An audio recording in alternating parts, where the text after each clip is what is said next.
Bonjour et bienvenue sur No Limit Sécu, le podcast francophone hebdomadaire dédié à la cybersécurité.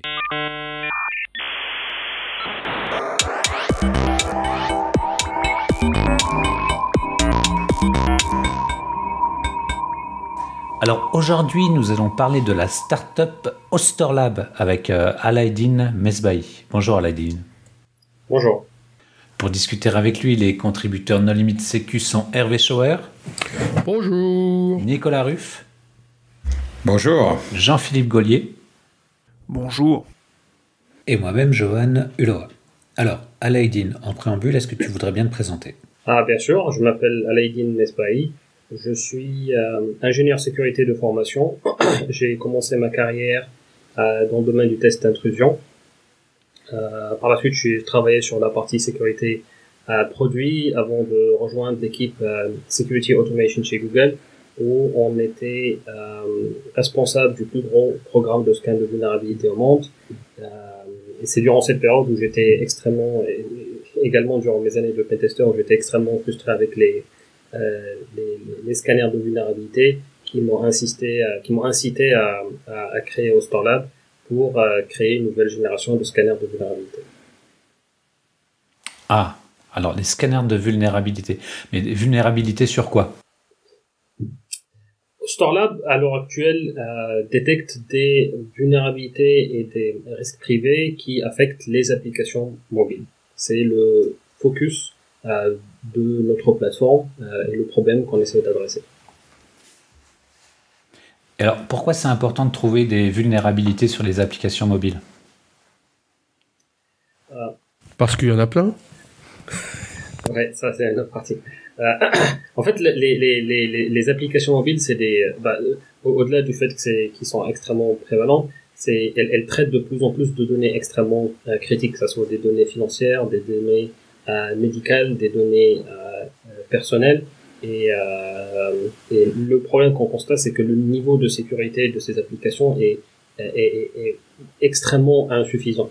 Et l'autre aspect pour les applications mobiles, c'est que on voit aussi cette technologie qui commence à être adoptée dans d'autres environnements au-delà du téléphone mobile.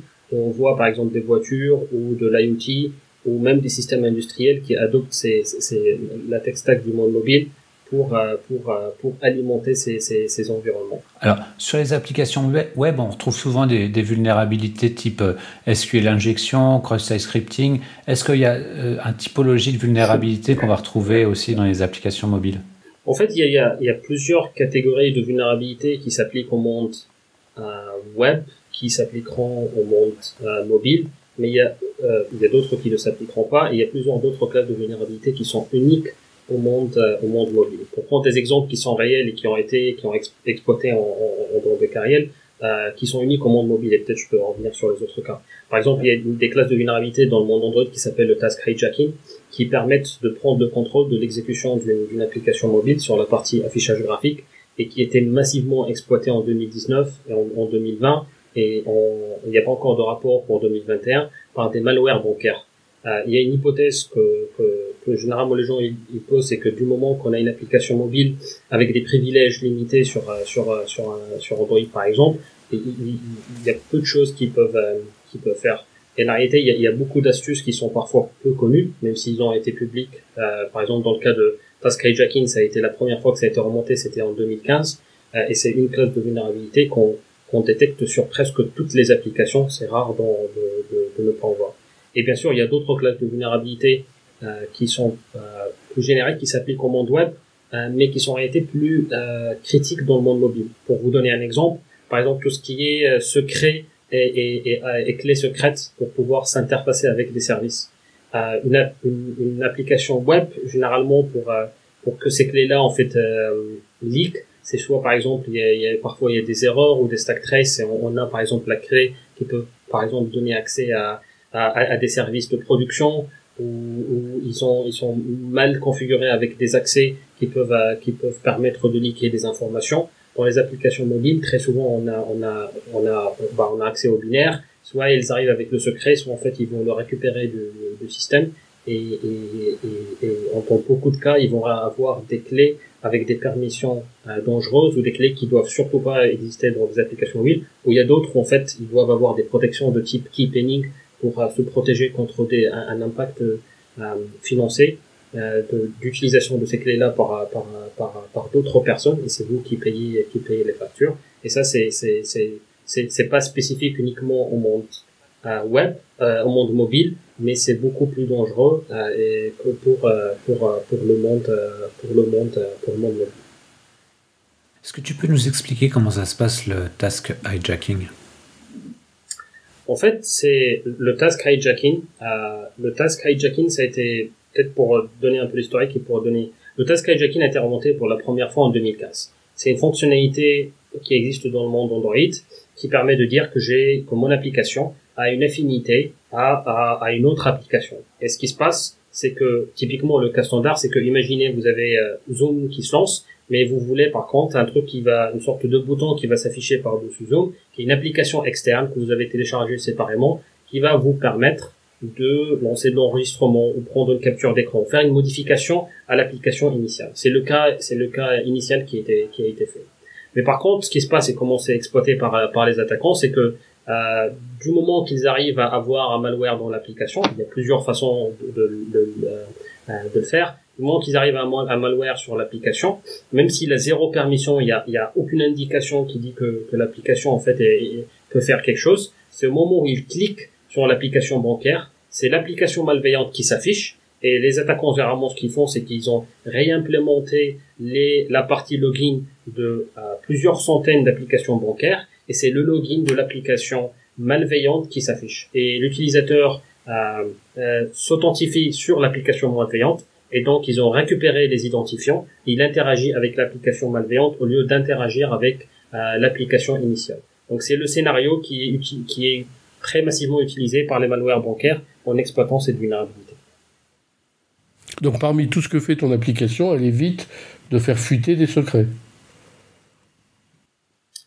Non. Nous, ce qu'on essaye, désolé si j'ai pas bien expliqué, mais nous, ce qu'on essaye de faire, c'est de automatiser la détection des vulnérabilités et des risques liés à la vie privée dans les applications mobiles.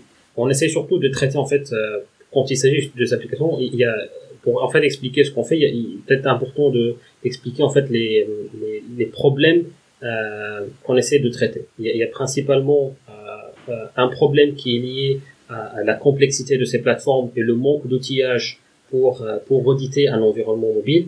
Et il y a un problème qui sont les limitations des plateformes actuelles ou des scanners des vulnérabilités pour identifier ces vulnérabilités.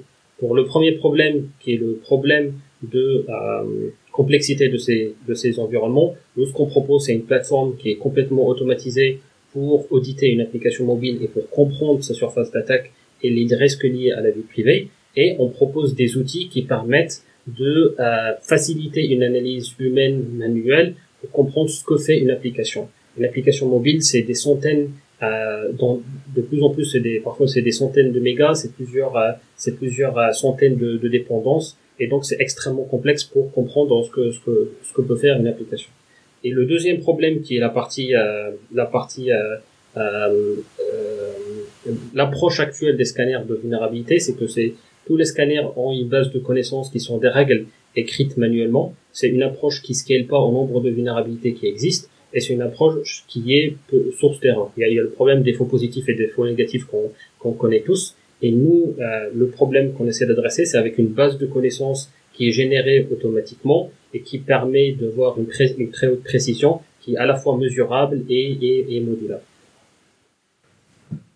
Mais ça scanne sur le source ou sur le binaire? On analyse le binaire et non le code source. Et la raison est que l'analyse de code source est typiquement plus simple. Vous avez accès au code source, vous pouvez faire de l'analyse syntaxique ou générer l'arbre d'analyse et comprendre ce que le code source fait pour détecter des vulnérabilités. Le problème est que l'analyse de code source a plusieurs limitations sur plusieurs classes de vulnérabilité. Par exemple, une classe de vulnérabilité qu'on détecte, c'est tout ce qui est lié aux dépendances. Une application, quand vous avez le code source, ça va référencer les dépendances, mais généralement, chaque dépendance, elle va avoir ses propres dépendances, et des dépendances transitives.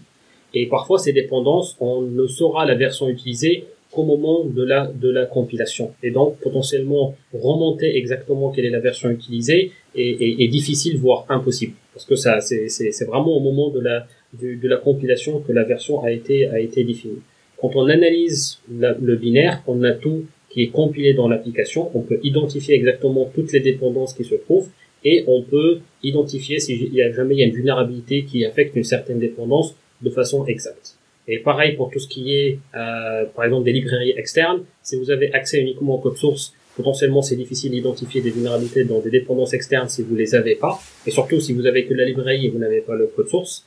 Dans notre cas, vu qu'on analyse soit c'est du bytecode, soit c'est vraiment la représentation binaire, on peut détecter des vulnérabilités dans le code source ou qui peuvent venir par exemple d'une librairie de publicité, d'une librairie externe ou de tout morceau de code qui va se trouver dans votre application.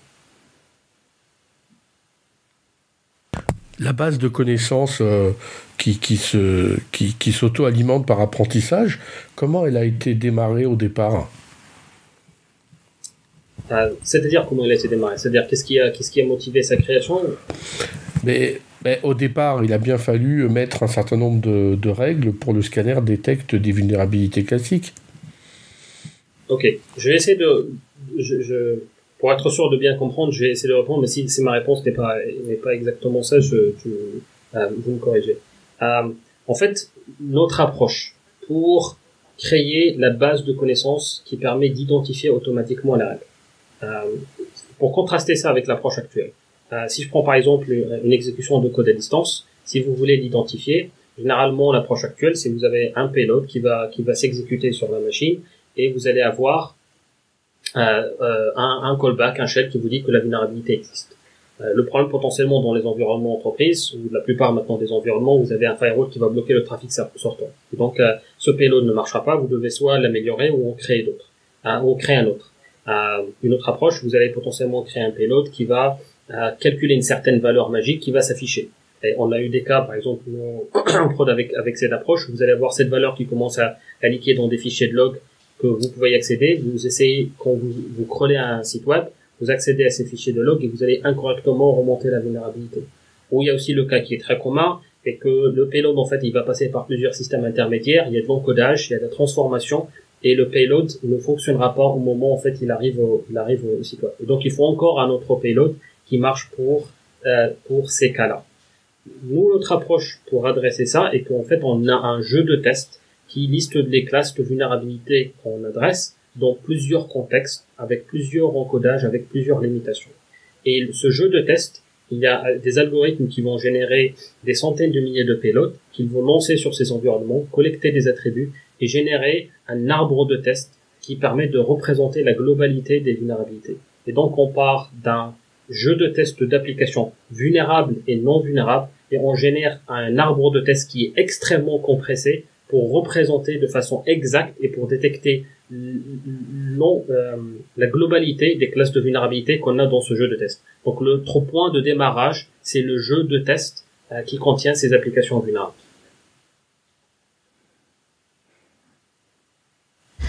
Alors, j'ai quand même du mal à comprendre, parce qu'on a cité des classes de vulnérabilité assez différentes, par exemple les clés d'API, qui sont intégrées dans l'application, et celles-là, on peut les trouver avec une expression régulière ou avec une recherche d'entropie. C'est pas vraiment une vulnérabilité en soi, en fait, c'est un test précis qu'il faut faire. Voilà, est-ce qu'il y a quelque chose qui ressemble à une clé d'API? À côté de ça, on parle de vulnérabilités plus élaborées, je sais pas, on peut citer Strandhog ou des failles comme ça, qui sont en fait des usages incorrects de l'API par l'application, où là, il faut vraiment comprendre est-ce que l'application va avoir des intents, par exemple, qui sont exportés, des choses comme ça. Et donc, c'est un niveau d'analyse de sémantique qui est beaucoup plus élevé. Est-ce que, du coup, il y a plusieurs moteurs d'analyse, ou comment est-ce que vous traitez des cas aussi différents ? C'est une très bonne question. En fait, tout à fait. Il y a plusieurs moteurs d'analyse. C'est une très bonne question. En fait, il y a, pour identifier et pour représenter une vulnérabilité, il y a un certain nombre d'attributs qu'on collecte qui vont permettre de représenter de façon exacte cette vulnérabilité. Et pour faire, on se base sur plusieurs types de moteurs, que chacun va nous donner des informations sur l'application et qui va générer des attributs qui seront par la suite transformés dans des représentations numériques qui vont être utilisées pour générer des arbres de test. Pour donner un exemple, par exemple pour une application web, peut-être c'est l'exemple qui parlera à beaucoup de personnes. Par exemple, quand on va tester par exemple des applications web, on va par exemple récupérer des attributs de type la taille de la réponse, le status code, le nombre des en-têtes, le nombre de requêtes JavaScript. Tous ces attributs-là seront collectés pour alimenter l'arbre de test. Il y aura aussi une partie qui est la partie analyse de teinte qui va générer des arbres de test pour des arbres d'appel pour dire s'il y a un certain nombre d'API qui sont appelés et quels sont les paramètres qui passent. Tous ces types d'analyse à la fois potentiellement on peut dire purement statique vu qu'on collecte que des attributs statiques, ou dynamique où on collecte des attributs sur l'exécution de l'application. Tous ces attributs-là, on les collecte. Cependant, il y a une étape qui est extrêmement importante et c'est que ces attributs-là, il faut qu'on fasse une sorte d'abstraction pour que ils vont identifier des variations de la vulnérabilité. C'est-à-dire que, par exemple, si je prends encore l'exemple d'un site web, les sites web, il y a beaucoup de choses qui varient. Vous avez de la publicité, vous avez des attributs qui dépendent de la date au moment où vous accédez au site web. Et donc, il y a ces attributs qu'il faut qu'on fasse abstraction de ces valeurs et qu'on supprime le bruit qui est généré dans ces environnements pour ne garder que les attributs qui sont exacts. Et c'est là aussi où on a besoin à la fois de la partie vulnérable et de la partie non vulnérable. C'est-à-dire on a des applications standards qui sont pas vulnérables, qui permettent de filtrer ce bruit et d'identifier de façon exacte qu'est-ce qui me permet de façon claire et exacte d'identifier un pattern d'une vulnérabilité. Sur le papier, comme ça a l'air magique. On a l'impression que vous pouvez trouver tout et n'importe quoi. Qu'est-ce qui fait que vous n'êtes pas encore numéro 1 ou alors le produit qu'on installe ou qu'on fait passer sur toute application avant de la valider sur un store? C'est une très bonne question. En fait, c'est la limitation c'est une limitation. On peut dire plutôt le facteur nécessaire pour pouvoir faire fonctionner telle approche, c'est il faut une base de connaissances qui contient qu'est-ce qui représente ces vulnérabilités, et de deux, il faut des moteurs d'analyse qui vont extraire les informations nécessaires pour représenter de façon exacte la vulnérabilité. Et donc le travail qu'il y a, c'est de construire ces capacités qui vont permettre d'extraire les informations nécessaires. Je vais te reposer la même question que je posais à l'époque où j'analysais des SAST. Si tu avais une vulnérabilité de type Heartbleed qui était présente dans une application, est-ce que tu penses qu'aujourd'hui vous seriez en mesure de la détecter en sachant que l'état de l'art dit c'est pas bien, faut rien laisser côté client, mais qu'aucun moteur d'analyse à l'époque ne savait détecter ce genre de choses puisque ça s'était pas vu? Si je prends l'exemple peut-être il y a les deux exemples les plus populaires qui sont Heartbleed et No Go to Fail. Le comportement, en fait, la partie qui est nécessaire pour pouvoir détecter ces vulnérabilités, c'est à la fois de pouvoir mapper, et c'est peut-être de pouvoir mapper qu'il y a un input qui est dangereux, qui arrive à se propager jusqu'à une certaine méthode, et et qui permet de détecter qu'il y a en fait à un moment un usage d'une API qui peut être dangereux. Et ça, c'est la partie, en fait, la partie moteur d'analyse qui est de la partie binaire qui est nécessaire pour pouvoir extraire une représentation, pour pouvoir détecter la vulnérabilité. En fait, je vais revenir un peu en arrière. Pour pouvoir détecter ces vulnérabilités, c'est des vulnérabilités qui affectent en fait du langage qui est bas niveau, et le point qui manque à l'heure actuelle, c'est le moteur d'analyse qui va faire de l'analyse de teinte efficace sur du langage bas niveau, avec des instructions en assembleur pour pouvoir comprendre comment de l'input en fait il se propage dans l'application. Faire ça statiquement, ça ne marche pas. Il y a encore un travail à faire pour avoir une plateforme qui est efficace. Faire ça sur de l'analyse dynamique, qui n'assure pas une couverture exhaustive des chemins, mais qui permet de tracer en fait l'exécution du programme et quelque chose de faisable. Donc c'est le principe s'applique, les limitations et le travail qu'il y a à faire, c'est de construire les moteurs d'analyse qui vont permettre de voir une représentation correcte de comment les flux vont se propager dans ces plateformes. Tu parlais d'analyse de teinte. Qu'est-ce que c'est exactement? L'analyse de teinte, c'est une technique qui permet de détecter des vulnérabilités. C'est une technique qui n'est pas uniquement utilisée dans le monde de la sécurité, mais elle est surtout connue et surtout utilisée et surtout étudiée dans le domaine de la détection des vulnérabilités. Quand on parle d'analyse de teinte, il y a principalement deux types d'analyse de teinte. Il y a de l'analyse de teinte statique et l'analyse de teinte dynamique.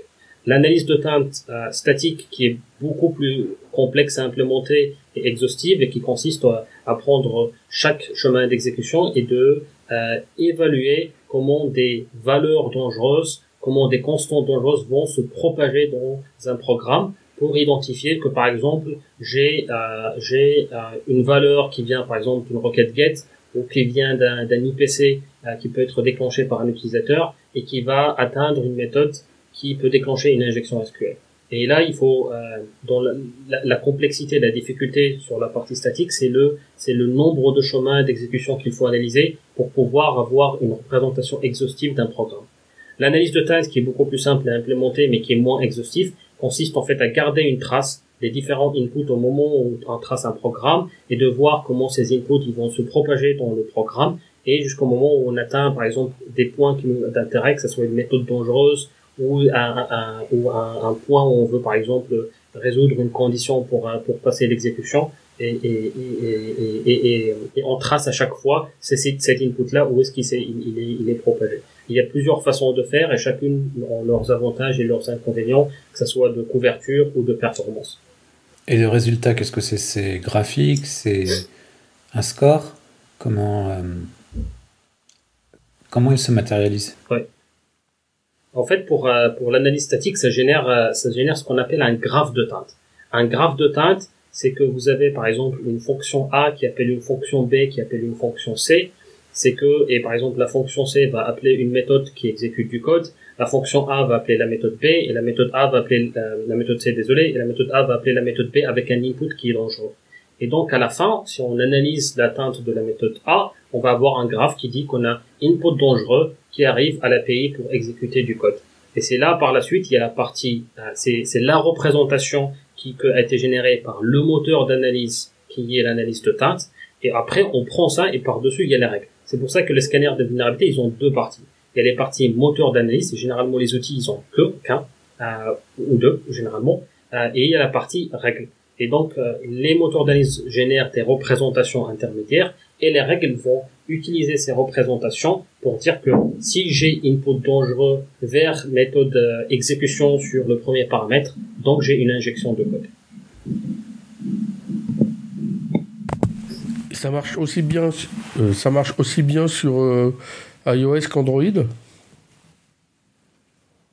En fait, c'est même au-delà de Android et de iOS, dans le monde mobile, il y a énormément de plateformes et de technologies. Par exemple, sur Android, vous avez du Java et du Kotlin qui va générer du bytecode Dalvik. Sur iOS, vous avez de l'Objective-C qui va générer du code natif, mais c'est des appels par message. Ou il y aura du Swift, où c'est du code plus natif, où les appels ressembleront à du C ou du C++. Il y a du Xamarin, c'est un langage intermédiaire différent et qui parfois peut être compilé vers du natif. Dans les applications mobiles, vous avez aussi tous les frameworks JavaScript et par exemple Dart qui est le framework Flutter. Donc il y a une grosse diversité des plateformes et des technologies et chacune ils ont soit leur propre représentation, leur propre bytecode. Et pour chacune en fait il faut parfois des implémentations différentes. Par exemple, si vous analysez du bytecode Java Dalvik ou du bytecode Xamarin qui est le Common Intermediate Language, si vous analysez ça, il y a une représentation objet qui est maintenue dans le bytecode et donc il faut de l'analyse de teinte qui garde la représentation objet. Si vous faites de l'analyse, par contre, sur un langage, sur du natif, que ce soit par exemple de l'ARM64 qui est généré par de l'Objective-C ou du Swift, vous perdez cette représentation. Mais par contre, vous avez tous les pointeurs mémoire que parfois vous pouvez redétecter les objets ou pas. Et c'est là où il faut pareil une autre représentation pour pouvoir potentiellement récupérer les différentes classes, leurs différents attributs et pouvoir régénérer une représentation de teinte où on perd la notion d'objet, mais on essaie de la représenter. Et donc ça marche, mais c'est des implémentations complètement différentes. Et là, tout est supporté ou c'est du travail en cours? Pour notre plateforme sur la partie, en fait, sur nos technos, nous, on se base sur plusieurs technologies pour pouvoir détecter des vulnérabilités. Et il y a plusieurs moteurs d'analyse. Il y a une partie statique qui va analyser l'application. Et dans l'analyse statique, il y a plusieurs parties. Il y a la partie analyse de configuration. Il y a une partie analyse de dépendance, où par exemple, on est capable de récupérer les dépendances, même les dépendances qui sont compilées statiquement pour détecter les vulnérabilités. Il y a une partie analyse de secret que j'ai mentionné. Il y a la partie analyse de teinte. Il y a la partie analyse dynamique où on va instrumenter toute l'interaction entre système d'exploitation et différentes API, que ce soit pour la crypto, pour le file system, pour le réseau, et après tout le trafic qui est intercepté est utilisé pour la partie backend. Pour ce qui est de la détection de ces vulnérabilités, il y a plusieurs blocs qui sont agnostiques de la technologie. Que ce soit par exemple l'analyse dynamique ou l'analyse backend, c'est complètement agnostique de la technologie qui est utilisée. C'est pas complètement exact parce que par exemple, nous en fait on utilise des protocoles de debug et donc c'est parfois différent de la plateforme. Pour la partie analyse statique, l'analyse de teinte, nous on supporte principalement les plateformes natives, c'est-à-dire tout ce qui est Java avec du bytecode Dalvik et tout ce qui est natif iOS, que ce soit de l'Objective-C et Swift. Et le travail qu'il y a à faire, c'est surtout l'extension pour Flutter pour l'analyse statique. C'est une plateforme qui évolue et où il n'y a pas assez de documentation, même s'il est open source, et l'implémentation évolue énormément. Et où il y a aussi tout ce qui est la partie JavaScript. En réalité, l'analyse statique ne marche pas très bien du fait que c'est un langage qui est très dynamique et la plupart des applications vont en fait faire de la unification du code et il y a beaucoup de manipulations dynamiques des variables et des attributs qui font que l'analyse statique n'est pas vraiment efficace pour ce type d'application.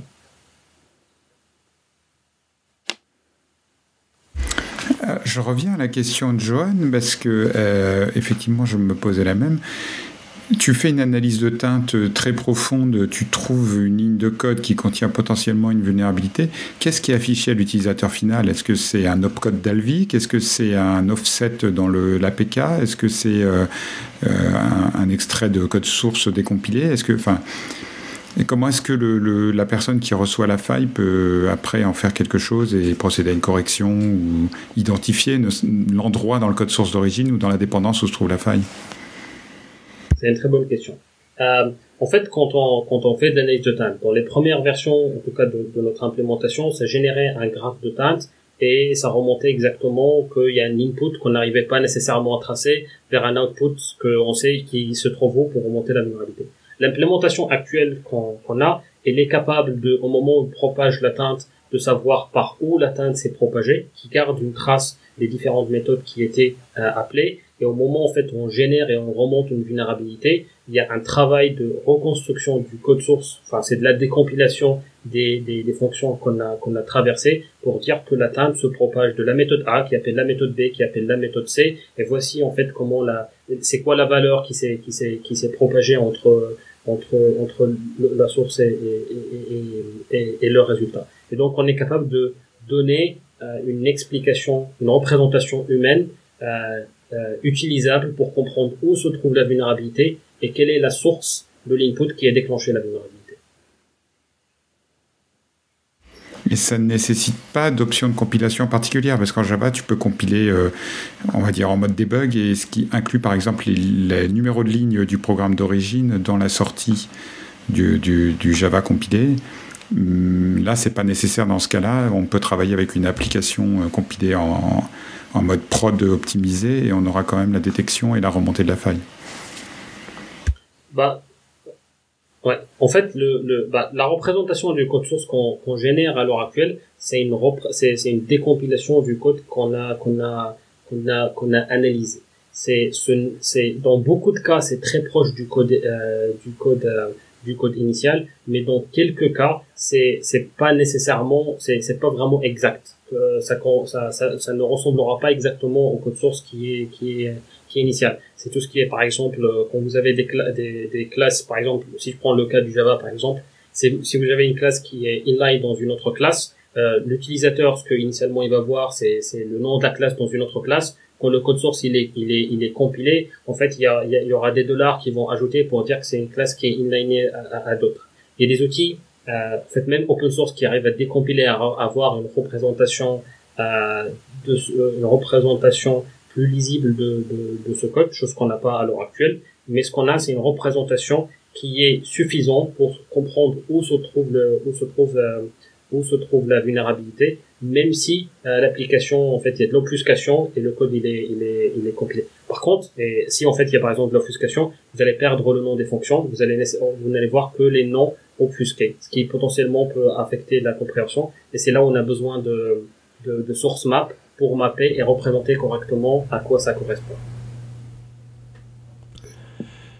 Est-ce que tu as des indicateurs aujourd'hui sur un nombre d'applications que vous auriez fait passer à travers votre plateforme et de savoir combien d'applications sont sorties saines et sur combien vous avez trouvé des failles de sécurité? Non. Je crois honnêtement on trouve des vulnérabilités sur 95% des applications qu'on regarde. Si je prends, il y a des vulnérabilités qu'on trouve presque dans toutes les applications, où c'est rare de voir les applications sont protégées. Tout ce qui est par exemple lié au task hijacking, qui affecte principalement les applications bancaires. On voit ça affecter énormément d'applications, et c'est pour ça que ce type d'attaque reste extrêmement populaire parmi les malwares bancaires. Une classe de vulnérabilité les classes de vulnérabilité, on est les seuls en fait à les détecter, on les voit extrêmement souvent.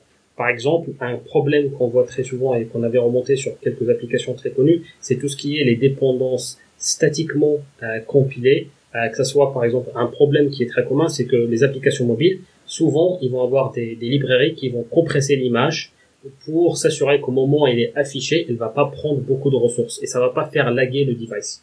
Il y a en fait un cas c'est qui est arrivé en fait à Instagram, où c'est librairie qui s'appelle MozJPEG, ils avaient une corruption mémoire, et vous avez la possibilité de vous envoyer une image et vous avez une exécution de code à distance. Et ces types de dépendances, comme libjpeg, libtif, libpng, ils ont toutes plusieurs, en fait, CVE. On voit des versions extrêmement anciennes, parce que les librairies qui sont récupérées, ils sont pas rebuildés au moment où la nouvelle application est générée. J'ai juste l'ancienne version qui est vulnérable.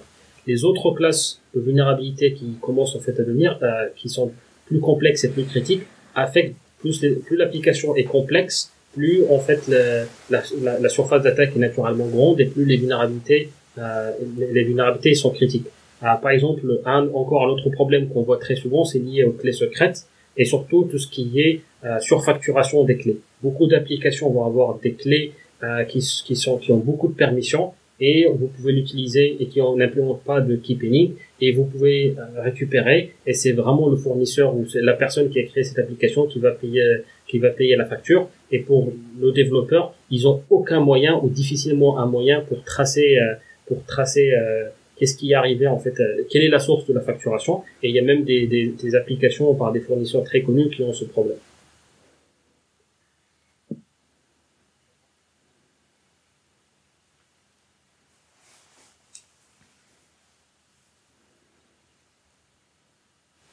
Donc, quelles sont la typologie de vos clients aujourd'hui? Est-ce que c'est les gens qui développent des applications ou est-ce que c'est les gens qui utilisent ou qui achètent des applications?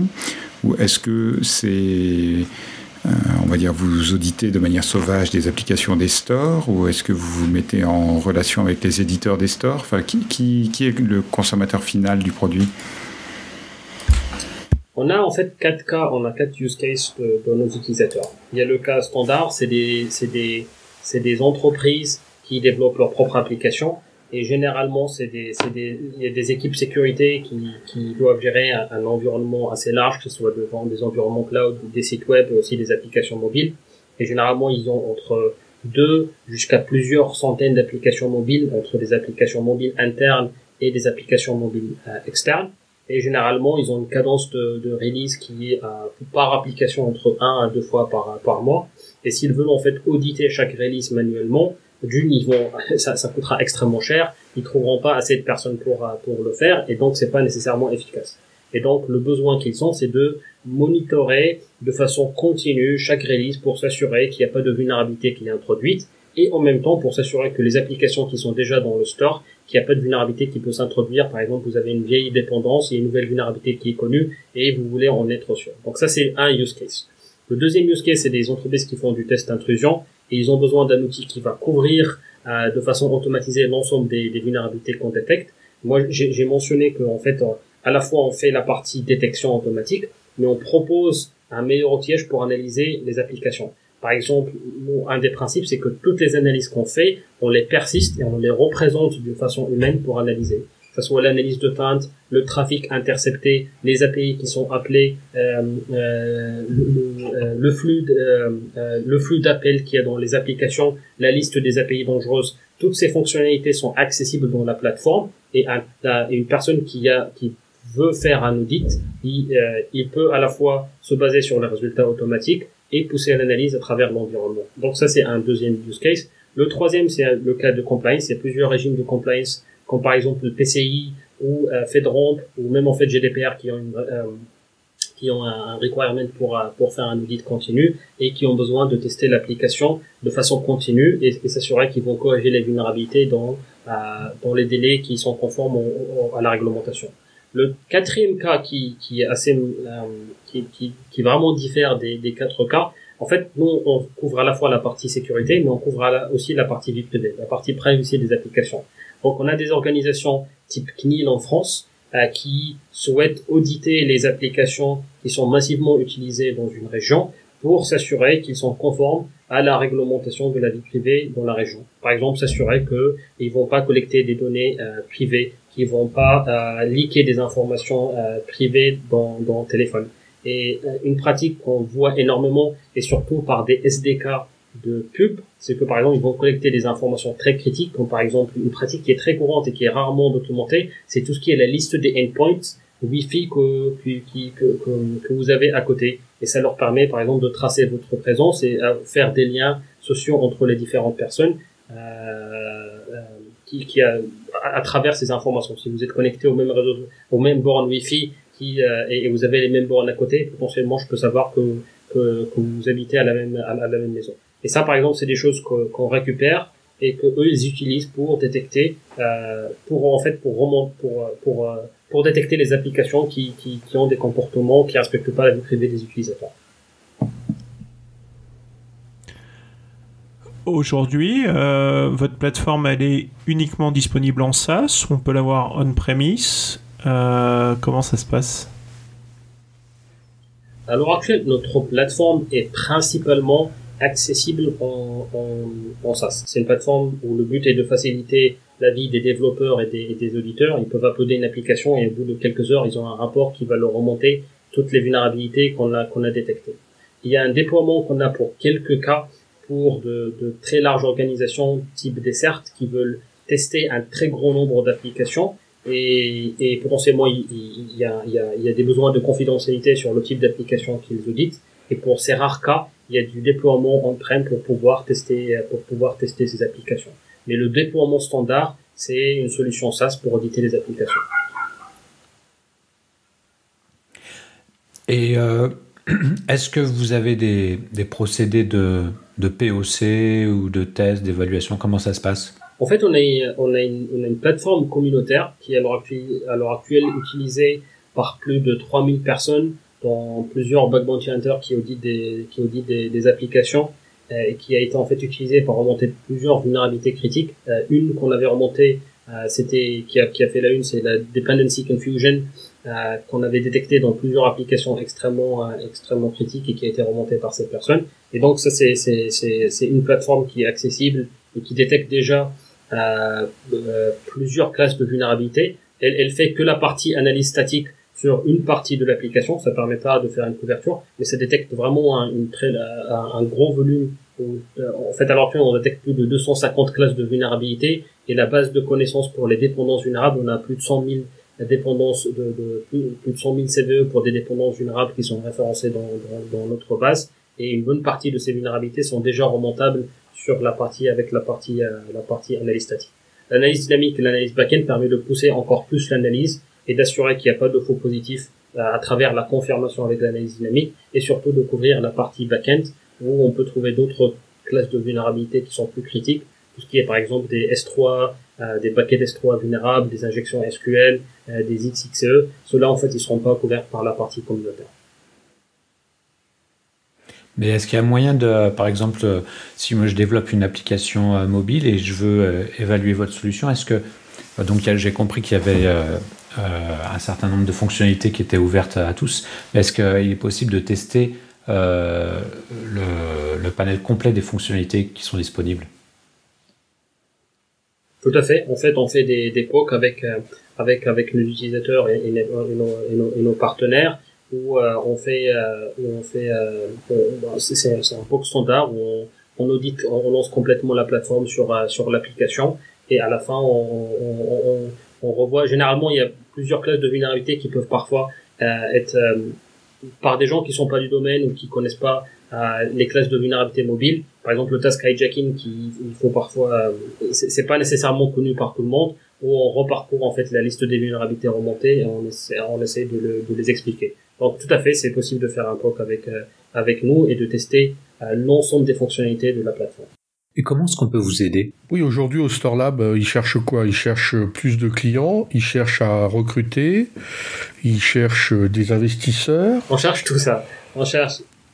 À l'heure actuelle, on cherche pas activement à l'heure actuelle, on cherche activement on recrute activement. Donc on cherche des profils qui sont c'est généralement des gens qui sont très bons en sécurité, mais aussi qui savent coder. Qui sont parfois souvent difficiles à trouver. Donc c'est les profils qu'on cherche, même si c'est pas nécessairement des gens qui sont experts du monde mobile, mais qui s'intéressent au monde de la sécurité et surtout à l'automatisation. C'est des profils qui nous intéressent.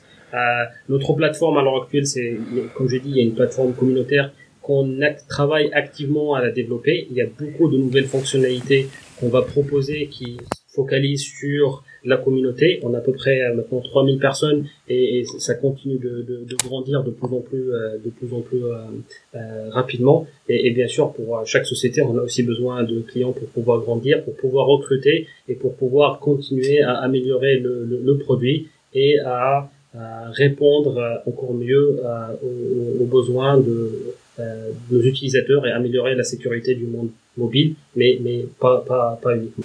Ça me semble être une bonne conclusion, mais peut-être que tu souhaiterais ajouter d'autres choses en mot de la fin?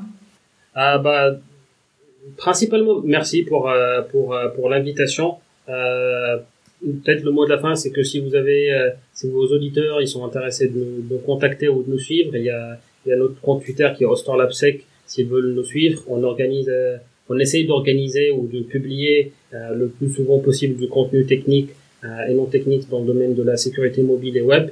Et donc, je les invite à nous suivre si ça les intéresse. C'est généralement du contenu on essaie de pousser la partie technique si c'est le type de contenu qui les intéresse.